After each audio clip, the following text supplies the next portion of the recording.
People ain't loyal no more. It's time to talk. Simon, thank you for accepting my invitation to my podcast. It's an absolute pleasure to have you here. Welcome to Beyond Loyalty. Well, I'm very pleased to be here. What would you like to know? I want to know your story. Right. What interests me the most is how did you become well connected? I went to a couple of your networking events, Yes. and it impressed me because I saw different business people from any other fields. Because as you know, I'm in a property, and sometimes you feel like everyone in your circle is in a property. But when I went to these business networking events, I realized that actually, there are people out there in different fields and different businesses. And some of them are probably even better connections for me than people from the property, because they might have someone in their circle who's selling the property. So let's start from beginning. Let's Right. start with your... We'll get on to the networking side later. Let's start with your job experience when you Right. were younger. Right. So this dates back to me at Northkestrian Grammar School in Altrincham, early 80s, and I went to a careers talk, and there was somebody talking about surveying, and I thought, that sounds great. That just, that's the business. My dad, as I before we started, I mentioned he was into life insurance, mortgages, very well connected, big networker, but it wasn't networking then. It was just the people you know. He said, well, I know a guy who runs a surveying business. He can have a chat with you. So I had a chat with Bob, ended up at the College of Building in Manchester. And eventually actually went to work for Bob, and I did my surveying qualifications part-time while I worked. So I did it by correspondence, and then I had a couple of days at college, passed out as a chartered surveyor. And then in 1989 decided I fancy doing this on my own. My dad was in life insurance, but my mum has always been self-employed, or had been, since the late 50s. She'd owned her own sweet shop. So that's where I was born. I was brought up in a sweet shop. She then had a gift shop on Washway Road in Sale. So I'd always known what the self-employed life was like. And to an extent, my dad was basically self-employed because he was in sales. He got paid when he sold, So it's always been there at the back of my mind. So I set up Edmondson Surveyors back on the 16th of October 1989, so just 36 years ago. I actually ended up working for my old boss. He said, well, I'll chuck your work, don't worry, we're not going to fall out over it. So he did that, and then my dad said, I've met a guy networking, I think you need to speak to him. That guy was called Chris, he still is called Chris Brindley. He's now got an MBE after his name, but he was a director at NatWest Bank, and Chris said, yeah, okay, we'll throw you some surveys, valuations.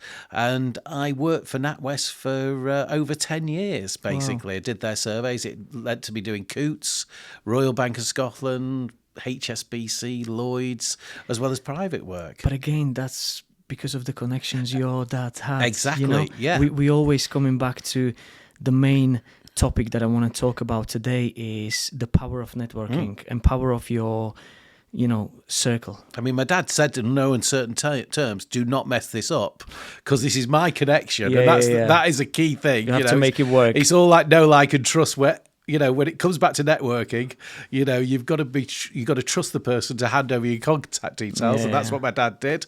I'd have been serious trouble if I hadn't messed it up.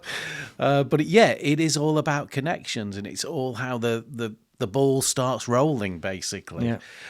So ran Edmondson's till just the early 2000s.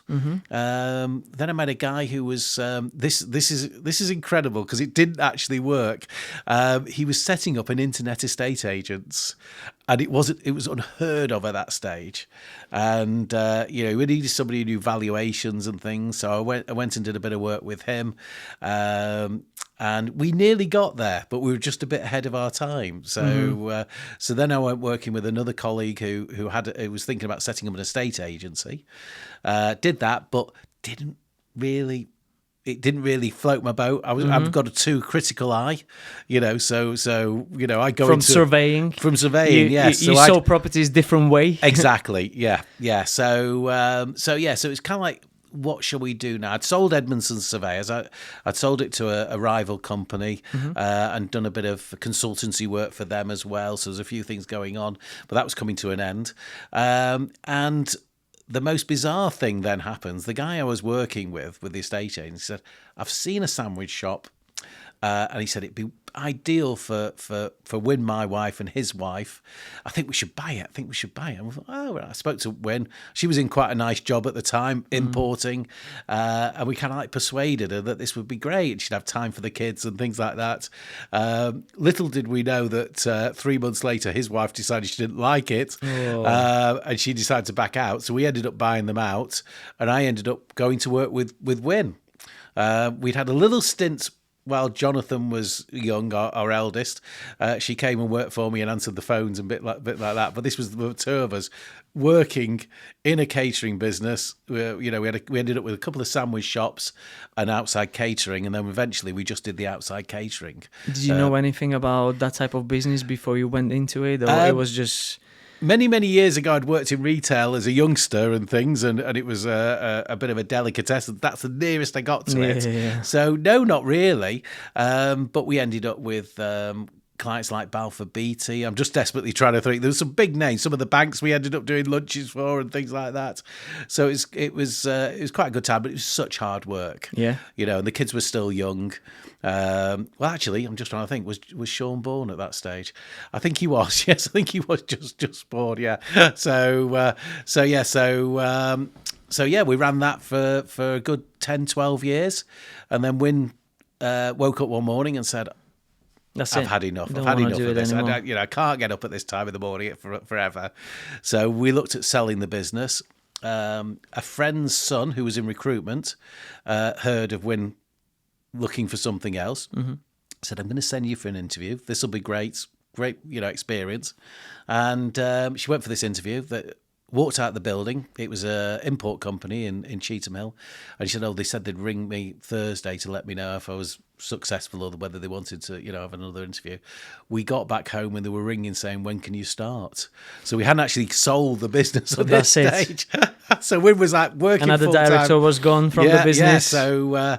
So we found a buyer for this catering business, and Win said to me, you're going to have to get a proper job. And it's this old story. You work for yourself, you don't have a proper job. It's never 9 till 5, as you know. No. So I'd seen an advert for the Federation of Small Businesses, and I thought, well, that's an easy sell. We're members of the FSB, know what the benefits are. We've used the advice line and everything. It was freelance, so it's self-employed, so even better. I don't know, a lot of people go, freelance, self-employed, you only earn what you earn. There's no guarantees in this one. So you only got paid when you sold the FSB. I went for an interview, and the person who was running the area, the North, said, brilliant, when can you start? Straight away if you want. So I became a membership advisor for the Federation of Small Businesses. Absolutely loved it because I'd be coming and seeing people like you, or I'd be seeing a manufacturing company or solicitors, accountants, different type of business owners every single day, and the sizes of businesses. But I kind of like fell in love with the Federation of Small Businesses because I love what they did with the policy side, and we'll circle back to this later. But I just love that side of it. So I joined a committee. And basically worked myself up to regional chair for Greater Manchester and then the North West. Then the FSB had a bit of a thing where they said, we don't want regional chairs being membership advisors. You can be one or the other. So I stayed as a membership advisor. Is that the role to get more people on board? Selling membership. And I was in the top 20 of recruiters throughout the country. There's 100 odd of us. And your area was mainly north? It was Greater Manchester, basically. South Manchester, Central Manchester. And and I've just come back from a reunion with other guys who were in that top 10 stroke 20 who some are retired, some are still there, so it was great to see them and go over the old glory days of selling the FSP. But what happened was, I'm just trying to work out the dates now. It was probably about 10 years ago. A guy invited me to the Business Network South Manchester. And I went along and he said, look, we'll do a bit of a deal if you can come and promote the business network and things like that. Come pay for your lunches. So I said, that sounds all right. And all of a sudden it opened me up to bigger businesses. So, I was selling membership to members with 10, 20, 50, 60 staff, and it was great. Loved the lunches. And Simon, another Simon, Simon Coy, he had a heart problem, which he never knew about. Okay. And he thinks it was the stress of running 3 groups that he was doing. He did Birmingham, Peterborough and South Manchester. And he had to cancel one of the meetings because he thought he'd had a heart attack.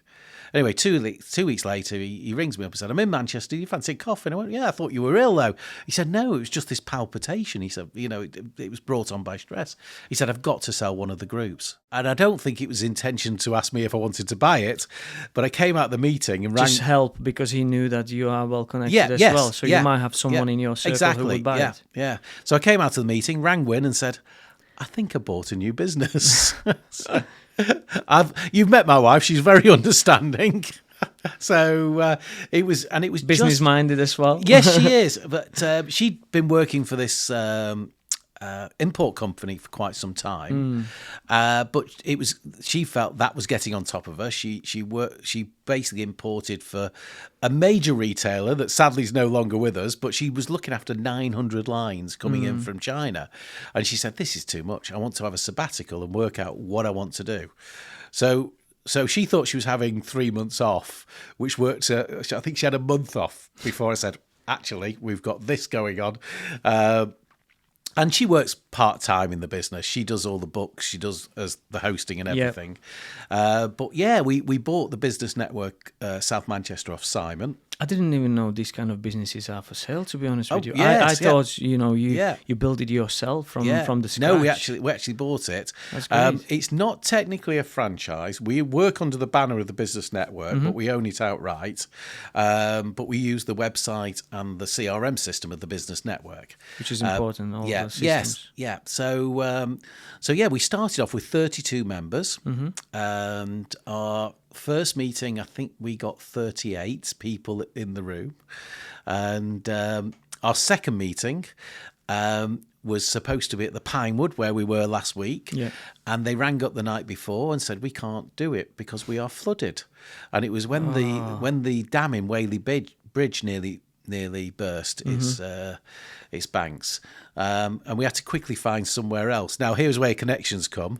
I knew the guy who ran the Cresta Court in Altrincham, rang him up and said, how are you fixed for a lunch for 40-odd people tomorrow? And he goes, we'll do it for you. And again, it's one of those things of connections. And yeah, so we built it up to, we're hovering around 100. We sometimes go over, we sometimes drop down. So average is 100. Average is 100. We normally average just over 70 for the lunches. Not everybody turns up to every single lunch.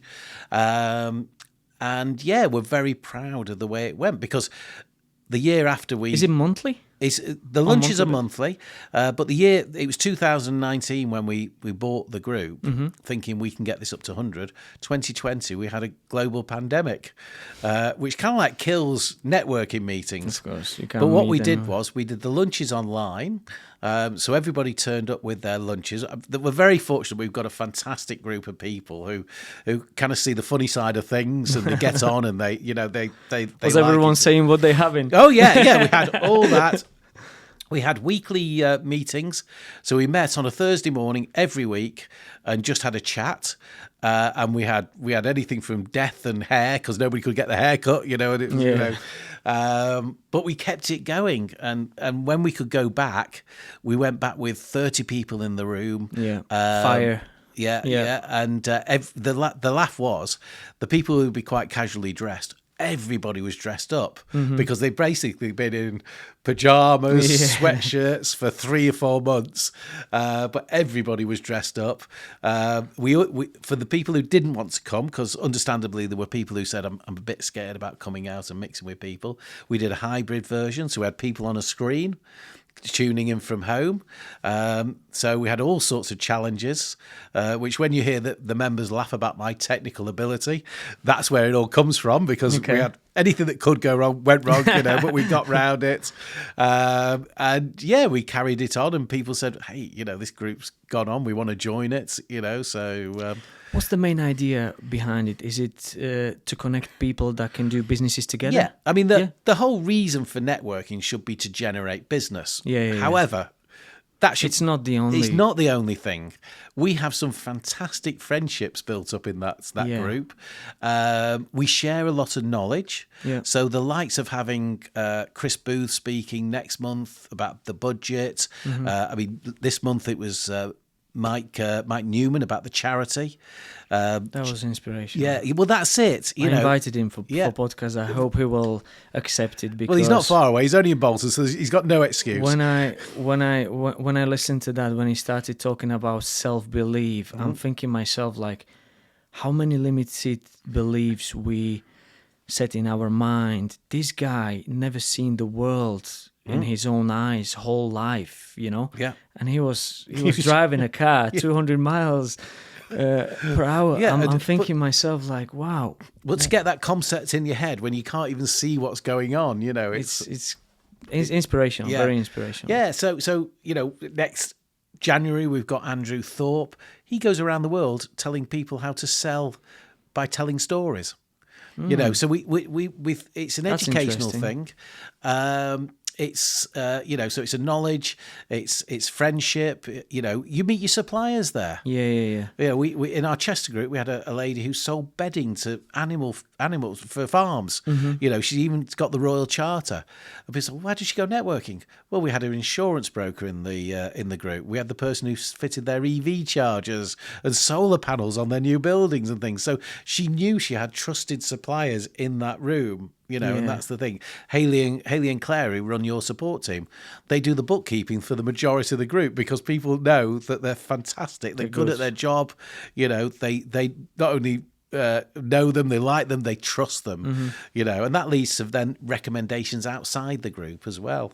That's brilliant. Yeah. And when they become friends, they might have some things in common. For example, some people like to play golf. They play golf together and there's a fair bit of golf goes on in the business network. Do you play golf? I play golf. Yeah. Wynne plays golf. She's in Turkey as we speak playing golf. Okay. So there's a lot of golf, but we've had squash played. We've had people just going out for drinks. Yeah.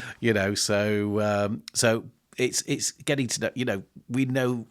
Some of the members' children.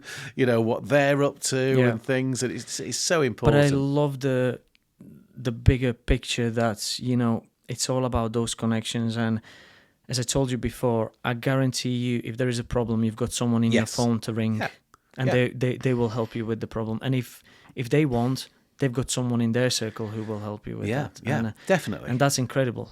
Yeah. And the number of messages I get say, Simon, who do you know who does this? And even when it comes to friends, a friend rang me up about 2 or 3 years ago. No intentions of going networking. We're not in his field at all. But he rang me up and said, do you know anybody who does CRM systems? I said, well, oddly enough, I'm in Chris Moran's office from JCM and they do Zoho. And he says, oh, that's one of the ones we were talking about. Chris now does their CRM system, which is used by their sales guys up and down the country. So it's not only, within the business, well, the friend is in business, but he wouldn't come to the networking because it's just not the business he's in, so... So do you think you find your thing now? Like, is this... Oh, I adore it. I love it. I can tell, those Thursdays when we get together, it's just fun, basically. Yeah. Okay, there's the odd person who doesn't get on with somebody else, or something's happened, or somebody's decided they're vegetarian, or somebody drops out, somebody turns up. but that day's going to go like that. Yeah. And then we do the colony networking as well, which is slightly Different. Different. Well, it's different, definitely. It's slightly informal, and we're doing that now in Chester. Is that just like drinks and chatting with No, people? no. or- It's we start off with drinks. So next Monday night we're in the Con Club in Altrincham, and what will happen is 5 o'clock people will start turning up. They'll grab a drink, they'll buy a drink, and then they'll fill out a little form, which is their name, business name, and 3 facts about them. Okay. In the next 30 minutes, I'll do the introductions. Now, we do this with the Federation of Small Businesses as well. So Darren will introduce the FSB, and then I read out these sheets of paper. And honestly, some of them will be purely business-wise, and then some will be purely personal. So I know Denise will kill me later if she ever watches this, but Denise works for the Action Coach in Chester. And the first time she filled in, we found out that Denise was a trained dancer. She plays the trumpet and she's performed at the Royal Albert Hall. But I said, I think Alan would have, like you mentioned in a bit about Action Coach. So there's a lot of laughs with it, because somebody will have a hidden talent that they'll bring out, in this. So we love it when they give a mixture of business and work. Then we have an educational seminar. So we've got Chris Booth, who's going to be talking about, getting a little bit more profit out of the business, how you can look at that on Monday. And then the final half an hour is 2 one-to-ones. So everybody has 2 15-minute one-to-ones with people in the room. And that's led on to business being generated because, they'll say, oh, I probably wouldn't have spoken to that person if we hadn't have had to arrange a one-to-one with somebody in the room. 100%. Yeah. It's hard to speak to 70 people in the room, it is, yeah. It was just okay to speak with people around my table, but, you can't speak to everyone. No, and that's... The business network works well because you focus in on 6 people on that table. Yeah. And then you always change the tables, basically? Always change them. That's the idea. So I know when you last sat with, maybe it's Chris Booth or Chris Moran or whoever, so we won't sit them together for another 4 months, But in between those monthly meetings, people are on the WhatsApp group. Yeah. So the thing I referred to the other day was Hayley said that her son was taking his girlfriend to Chester and where was a good place to drink. Well, he's got a lot of recommendations where to go and have a nice meal and a drink in Chester. But then we have somebody's LinkedIn post. So I'm just trying to think who put I think it was Martin who put a thing on LinkedIn. Then somebody will say who does vehicle leasing and and there's an interaction throughout the month anyway. But also the members are doing their one-to-ones. So they will do 3/4 of an hour, sat down in a coffee shop, or they might do it on Zoom and get to know each other a lot better. Obviously, the members who work regularly together, they'll be constantly chatting. Yeah, so in a WhatsApp group. And, but also privately, they'll be referring business. I love to know when it does happen, but it's not necessary. It's not essential. If they want to keep it to themselves, that's fine. But if they tell us, like it was quite nice when I mentioned Ben working for Graham. Ben was doing a drone footage over one of the farms that Graham's selling. But then it was like, oh, I've done work with so-and-so. I've done this. That's really nice to hear. But we don't force it on them. We don't say, you've got to tell us. If you want to, that's fine. So it's in people's initiative to do it anyway because, there might be potential business. You never know. Yeah, that's right. Because that might spark somebody off to say, oh, I didn't realise you did that. Yeah, and actually I've got someone who's looking for your service. Yeah. And that's how it works. It's amazing because every time I have a one-to-one with a member, they always throw something in that I'd never heard of. Or so one of our members, every time I go out for a coffee with him, Lawrence, he's commercial finance, he's in Wimslow. Every time I'm always like, I've got to go for a coffee with him. He always throws something else in. I've just done a thing for this. Dentist is his thing. He loves when a dentist wants to refurbish. He'll do the finance for it. Well, I know somebody who works with a lot of dentists, so we put them in contact. They're not in the group, but it's one of those things. Oh, right, yeah, I know somebody who might be of interest. You can never guarantee that work's going to happen. Of course. But It's making those contacts. And it might take 6 months before they come back and say, do need those services. Mm-hmm. So, but keeping that constant conversation going, it's Definitely. vital. I started networking more again, and I can see benefits from it. Yeah. I can see that I'm connected with the right people. I generated some business from it. I generated a lot of interesting guests as well for this podcast. It works really, really well. I barely do any business when I'm just behind my laptop. Yeah. Sometimes we need to do the admin part, unfortunately, the boring part, but I feel more comfortable and, more powerful to be out there, shake hands and build relationships. Yeah. And the other thing about networking is, or that being self-employed, it's a lonely business at times. Oh, yeah. I mean, I'm very fortunate. I work with my wife. We get on well, but it is nice to go out and meet other people and have a chat 100%. with them who can share with, issues. I mean, so many times you hear, something's happened, and somebody go, I dealt with that. This is the way to do it. Yeah. So advice and, the guidance as well. Yeah. Because we only know what we know, but there are other people who have different experience and, again, people in their circle that might help. Yeah. And the people query that we've got 4 solicitors in the group, but they can all work together. I mean, they all have specialist fields. So, Lucy is family law, Mark is commercial and whatever, but they can't act for the same people, So there's a lot of collaboration goes on, within the legal side of it. The accountants, they always talk to each other. It's amazing how they work their way to each other in that room. When we're having the lunch drinks reception, you will find the sectors working with each other. So, I've seen it. The groups talking to each other. Before we went to the room for the food. That's such an important session before the lunch, because it might be that somebody hasn't seen they haven't seen each other for a month. I met a lady actually there, Jackie, who's in property as well. Yes. So I had a chat with her. Yeah. And she was like, you've got deals on the table. I've got buyers. Yeah. And we had a Zoom yesterday. Right. We chatted. She's interested to rent this room as well because she want to do her own podcast as well. So it's powerful. You never know what comes out of one conversation with someone, No. So, and I always say, you never know who knows who. Yeah. It's quite phenomenal when people say, well, I need to speak to this person. Well, actually, so-and-so knows them. One of Ian Hazeldene's names, he always brings 3 names to the table every month.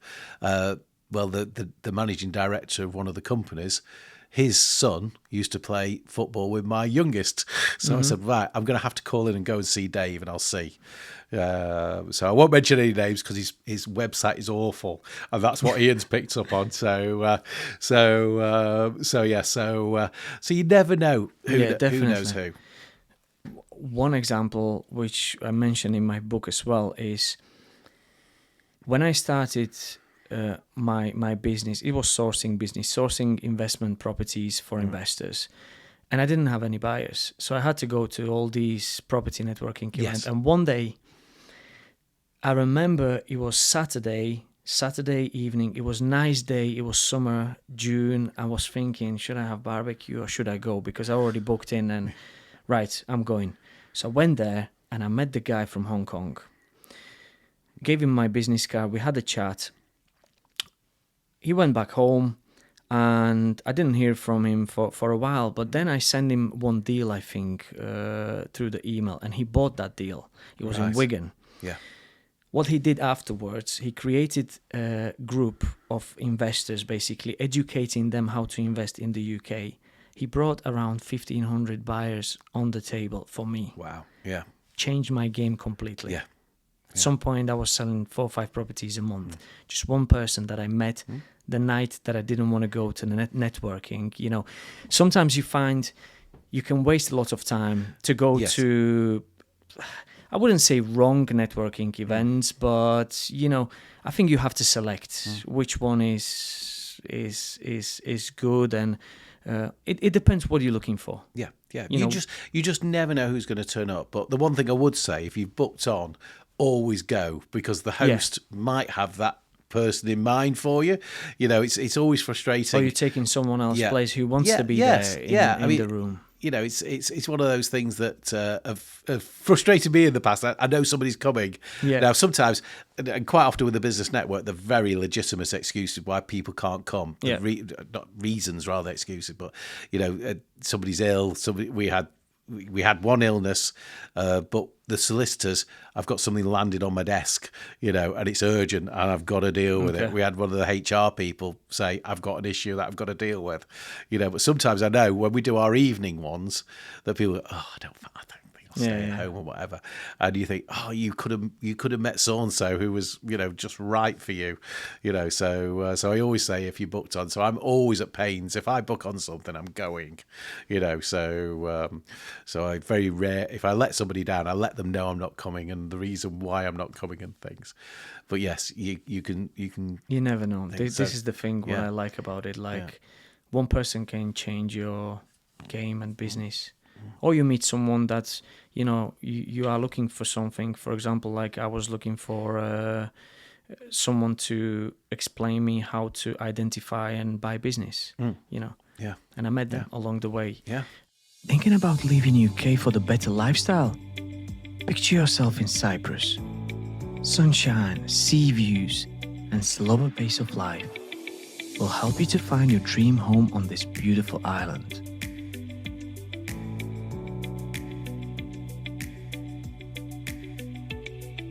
Any failures throughout your, you know, life journey? Failures? Well, lessons. I wish you should I say? Lots of lessons. Okay. Lots of lessons. It's always be flexible. Definitely. Yeah. It's you know, you'd probably say the catering wasn't the most brilliant. You know, it was great at times, but it was hard work. That was a big lesson to be learned. You know, Food industry is tough. It is, and people said, the number of people said, "Oh, I'd love a tea shop somewhere." It was like, "Oh no, you wouldn't." It's all life learning, I think. And is it because it takes a lot of time? You know, that particular business. Yeah, it's all very hands on. I went to. You have to be here basically, and if you. Yeah. I went to an FSB conference, so as regional chair, you get invited to these conferences, and you know I've heard some brilliant speakers, and I was sat in one of the auditoriums, and they had a lady who's Coffee Republic, I think that's what they set up.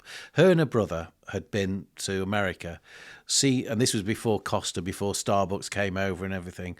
I thought this is a great idea. Brought it back to the UK, and they set up. They I think when we saw her, she probably had about 30 shops or something around the UK. And somebody asked her, "Did you ever make a cup of coffee?" And she said, "No. My brother oversaw one side of the functional side of business that I saw over the business and how we could grow." I thought, that's a real big lesson to be learnt, you know, and it's what we're talking about, AI and things like that, you know, not getting too involved in the business. And I'm a bit guilty of this again with the business network, you know. Today I've been all sorted out, all sorts of things this morning. But I thought, wow, if we'd have thought about that when we had the catering business, we could have been, you know, multi-brand, but it was heavily focused on us. You know, okay, we had staff, you know, so that enabled us to sell it. But yeah, it's one of those things that I thought, there's a lesson to be learnt there. So, would you say if you feel that something not doesn't work, but if you feel that your passion is somewhere else, you should move on and try something else? Well, I hope I prove that. You know, it was a long way getting to this really fantastic business that we run now, you know, but I wouldn't have missed the but look how you enjoyed it. Things. It's a different level now, you know, you enjoy what you do. That's it. Yeah. And I always say about self-employment, because people kind of like look at you and say, you know, when did you know you were going to get paid every week or every month? No, not exactly, But I've never missed a sports day. I never missed a nativity play, and things like that. You make up for it in different ways. Yeah. So I think you do have to be a kind of special breed to be self-employed, and take the rough with the smooth. But no, it's been a fantastic journey. It's not finished. There's a lot more to go. Does it take a lot of your time to run this? Nowadays, not as much. And as next year comes, I'm hoping it's going to take less. Okay. I'm not doing all the colony events. That's the nice thing. We're working with partners, and we're talking to Jackie about one up in Preston. So that'll be nice. The business network will always be our baby, that will be. But no, because I do want to play more golf, and I'm very, very lucky that I play a reasonable amount of golf. This week is busy, but next week is a bit quieter, so I might. So is 100 members kind of like a sweet spot, would you say? Because obviously, if you go higher, you need bigger rooms, and there is more logistics involved. Yes, I think we could get to 120. That would be the maximum, I think. But hundreds are good. And what's your vision with it? Well, we probably want to expand it a bit further. We had different regions? Well, we had a group in Chester, which we've actually pulled away from, but go back to Chester with somebody else running it, somebody more local who knows the businesses there. We had a great time, but I think you need to be a local person. So we're not going to rule that out. Colony, I'd love to see nationwide. I'd love to see us doing more work with the Federation of Small Businesses on that, because I think it's their target audience and it works for membership for them. So I could see a point where possibly Colony could be nationwide. So I've just got to fit a few of the jigsaw puzzles together. Yeah. So we're working on a new CRM. Ring the right people. Yeah, you already got them in your phone. Yeah, we're working on a new CRM system at the moment. Brilliant. A new website. And the idea is to get more automation. So I mean we have I think it's 850 followers on our Eventbrite page, just from our small meetings that we do in between Manchester and Chester. Yeah. So that can only grow. But yeah, that's the vision for Colony. Business Network, it's more select. So I don't think we'll go too big with that. Yep. But Colony can be anybody. As I say, it really is a nice way. And maybe one in Wigan. Definitely, yeah. So we'd love one in every town and city around the combined authority. There's enough business people, even in smaller towns. Like, I definitely believe there is a lot of business-minded people in Warrington, for example. It's quite a big town, Yeah. A lot of industrials around, people would be people will interested. tell you there's a lot of networking competition. There's a lot of other networking groups. Like in anything. But they're all different. Yeah. So I get on with people who own networking groups. I don't want to mention any names, but other groups. I belong to another group. Yeah. I meet on a Friday morning, as you know. We've been to that one together, and we all get on, and we all know that we're slightly different in all our ways. So it's finding the right group. Yeah, 100%. So, like, I went to one, and it was very, very similar, almost copy of BNI. Referral based, and only one business in the room. Yes. Things like that. So there is a lot of competition, but I think it's about the people who run it as well. If they have passion for it, they will attract the right people. Yeah, and you mentioned BNI. It's the biggest in the world, of course. So it's got to be doing something right. Oh, 100%. But it's not for everybody. That's the exactly. thing. So when people go, BNI, I go, hey, it's just another group. They work differently than we do. Yeah. But they're biggest. And the group on Friday morning came from a BNI group. It originally was 27 years ago. Yeah. So it's one of those things that you've got to look around. You've got to see what the competition's doing as well. So we don't want to copy them, but we can all learn lessons from things. I'm definitely interested to have something similar in the future, 100%. Just because I see the benefits to be well connected and have that network. Yeah, The funniest question I get quite regularly is, well, what's your proper job? And I go, this is my proper job. This is all I do. I just talk. So I talk for a living. So that's brilliant. Yeah. You took it to next level. Yeah. You know, you tried a couple of things. You know, some worked out, some didn't, and moved on. And look, you found your thing, and you're connecting people. Yeah. I just went to realise when those things come to a natural end. You know, so the surveying was, it was coming to an end because the banks didn't like the small guys. They wanted to use the bigger businesses. Yeah. And what do you do? Well, the easiest thing is to sell. The catering. We weren't getting any younger. So it is a young person's business that if you're going to do it. So but hey, networking, I could do that for a few more years. Brilliant. So at Rainbow Northwest, we make real estate effortless. Whether you're looking to sell on the market, off-market through our exclusive investor database, or via auction, we've got you covered. Plus, we offer top-notch property and project management, including refurbishment for investors. We can help you to build your own portfolio. Let us help you on your real estate journey. Rainbow Northwest, your trusted real estate business partner.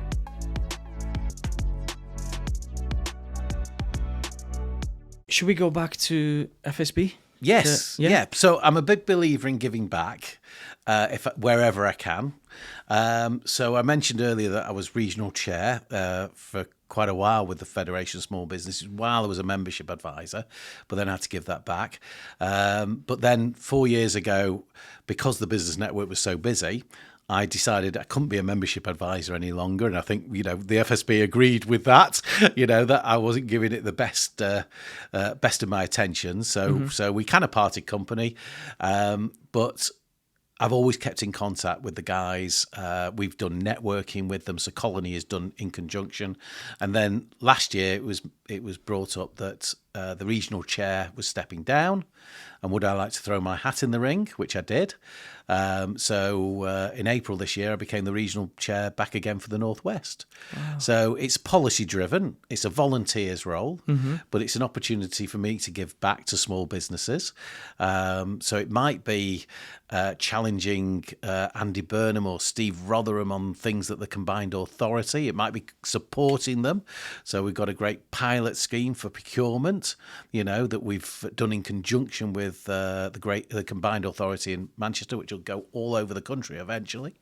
But it's bringing small businesses issues to the face of not only local government but central government. So the FSB has a office in Westminster that deals directly with the government. So Martin, who's our national chair, Tina, who's our deputy national chair, they'll be speaking to government literally every day in some shape or form. They'll be dealing with a cabinet minister. So the businesses raise the issues and then you present them to the government, basically. That's the role. Yeah. So some things we can deal with locally. Yeah. So we've had a great big pothole survey done just recently to bring to local authorities. I wouldn't like to see that. Oh dear. How many pages? Quite long. So, but it could be dealing with a rates issue in Penrith or something like that. It can be big, it can be small, but every small business has some kind of issue. Now we can't win every battle. Yeah, of course. But it's great to know that there is someone who's fighting for them or who helped them to resolve them issues that they heard of. And FSB has some fantastic staff. So Rob, Phil and Katie, who I work with in the Northwest, they do the majority of the work. But, I get asked to do various bits and pieces. So it might be a little bit on radio or TV to just highlight an issue. But it might be sitting in on a round table with Andy Burnham about employment rights or something like that, and putting the small businesses' point of view across. That's it's vital that we have our say. FSB is the largest. There are about 140,000 members throughout the UK. So we have a big say, and if you think there's 5-point-something million businesses, SMEs, we could do better, if we had 500,000, good knows what we'd be able to do then, so, but it's great to be able to give that back. I've had a lot of good things out of the FSB, working for them. So you feel that this is your mission to give back, basically. Yeah. So that's great. It's not as if I haven't got enough time on my hands, So. But yeah, it's a great organisation. You know, it's ran by its members for its members. It's a not-for-profit organisation, but at the end of the day, it's doing some great work for the SME community. So, and we need as much help as we can. Massive respect for that. Yeah, but and again, connections. You know, you were saying before. You know, about talking to somebody from Hong Kong. Yeah. So in my role as membership advisor to the FSB, I signed up a company that was owned by a Chinese gentleman, and they were bringing people in under the Innovator Visa scheme. They were bringing investment into the UK, and they said to me, would you like to go out to China and just talk about what small businesses they're like, and you know, and things. So I did 6 trips to China before COVID. It was so where did you go? Which part? I went to Shanghai was the main one, Shenzhou, where the pandas come from, Shenzhen near Hong Kong, and there's a couple of other smaller cities. But you know, it was an experience that you know, if you don't grasp everything, you never know where it might lead to. So they're very business-minded people. Yeah, and they're very family-orientated. That's the thing that people don't realise. You know, and you were speaking to people who wanted their growing family to do the best they possibly could, you know, and show them a different aspect. So investing in a business over in the UK was another one. Going and work, because one of the things was they had to go and work there as well. So it wasn't just, you know, we'll just invest. It was, you know, they had to bring something to the table. So yeah, it was. So that's very interesting. You never know where the journey will take you. You know, it you took you to the China. Yeah. So not been back for quite a few years, but you know, it's one of those things that would never have ever happened if I hadn't have gone into that office to sell this company, the FSB. You know, that was the thing. You know, so just met them and it clicked. So it's brilliant. Yeah, but no, enjoying life. That's the main thing. Love it. Question I ask every single one guest: is loyalty important to you?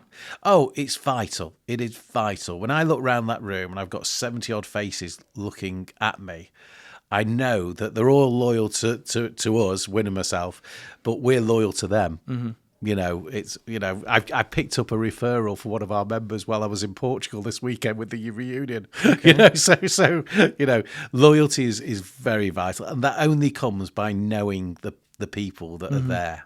You know, so I have to do my one-to-ones as well. Not as many as I should do. I know I should be better with my one-to-ones. So after this, I'm going to do 2 one-to-ones, you know, in Knutsford, before I go back and start working again on next month's thing. So yeah, it's vital, loyalty.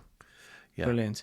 Simon, it's been an absolute pleasure to have you here. I'm definitely positive that people will be inspired and they will realize how powerful networking can be. You know, to create that network of people who can help you, especially in the business. Yes. But it's not just for business people. It might be for people who are employed. They might need help with something. But I think it works well for businesses, smaller businesses, even bigger businesses. You know, connect those dots and get the right people to help you on your journey. Yeah. Because as we said before, it can be a lonely journey. Can be. Sometimes. Yeah. And the funny thing is we're networking all the time, whether we know it or we don't know. You know, it's... It's just finding a way to be good at it and build those relationships with people. Yeah. Brilliant. Thank you so much for coming. No, it's been fantastic. Absolutely Thank you so pleasure. much. Thank you.